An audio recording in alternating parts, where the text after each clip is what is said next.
Hi everyone, welcome to the channel. Before we start, subscribe and share this video. It helps me a lot. Today, I'm bringing you a piece of news that's been going around all over social media. Yaman has finally dropped new details about how and with whom he plans to ring in the new year, and his words have really fired up his followers. According to what he posted himself, this year he doesn't want typical celebrations or huge parties. On the contrary, he chose a private plan in a warm, elegant, and very exclusive setting, with only a small group of close friends. And here comes the twist that surprised everyone. The place won't be just anywhere, because people say he'll celebrate in one of Italy's most romantic cities, something that especially thrilled his Italian fans. But what people are talking about most isn't only the destination, it's the mystery. Who will be with him that night? Clues and comments from his circle are already circulating online, suggesting that unexpected guests could show up, and some fans even believe he might reconnect with important people from his past. And of course, that has sparked endless theories. People keep asking in the comments which city it will be and whether there will truly be surprises. Meanwhile, the news has exploded in the entertainment world. Celebrity sites and social media accounts are putting it on their front pages, already calling it one of the season's most talked about plans. With the friendly, humorous tone that sets him apart, Yaman dropped a line that says it all. The night will be full of surprises. So for now, the picture is this: an intimate celebration, an exclusive atmosphere, Italy as the backdrop, and a guest list that remains a secret. And that's exactly what has everyone watching closely. What do you think? Will it be a quiet gathering? Or will they surprise us with someone nobody expects?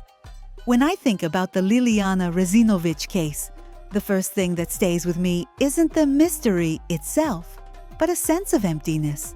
A woman who disappeared on December 14th, 2021, and was found dead on January 5th, 2022, in Trieste. And even today, the truth still seems to slip one step further away.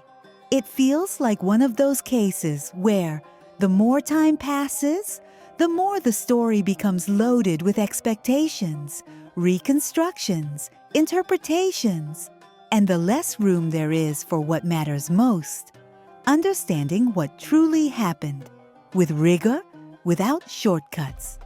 Reading the comments you shared with me, what struck me most was the human, almost affectionate tone. Phrases like "lindissima," "have fun with friends and family," "life goes by too fast," and even "you are very lonely" give me the sense of a collective need to protect someone, to bring everything back to an emotional level. And I find myself torn. On one hand, I understand that warmth, because behind the case there's a person, not just a headline. On the other, I fear that emotion, when it takes the wheel, ends up fueling sides and convenient narratives. In an investigation this complex, empathy is right, but it shouldn't become a substitute for evidence. On the investigative side, what makes me think the most is the feeling of constant reversals and adjustments. First, the suicide hypothesis, then the homicide track, and now new examinations ordered through an evidentiary hearing on items of evidence, with analyses started in Ancona. To me, that says two things at once. On the one hand, that something clearly didn't add up. On the other, that the case suffered, at least in the way the public perceives it, from delays and an initial approach that may have complicated everything that followed. And when an investigation carries the doubt that we didn't look where we should have right away, trust wears down easily. What I also don't like is how the story is often personalized. statements, rebuttals, indirect accusations. It's a slippery slope because it risks turning a search for truth into a clash of versions. I know Sebastiano Vicentin is reportedly under investigation, and the case remains under intense media exposure. But precisely for that reason, I'd like to see less noise and more clarity. Documents, confirmations, repeatable checks. In the end, my position is this: I don't want a story that works. I want a truth that holds up. And as long as the Razinovich case continues to move forward through twists, disputed expert reports, and reconstructions that always seem provisional, I'll keep thinking the only truly urgent thing is to protect the investigation from chaos. Because time passes, yes, but it shouldn't pass in vain.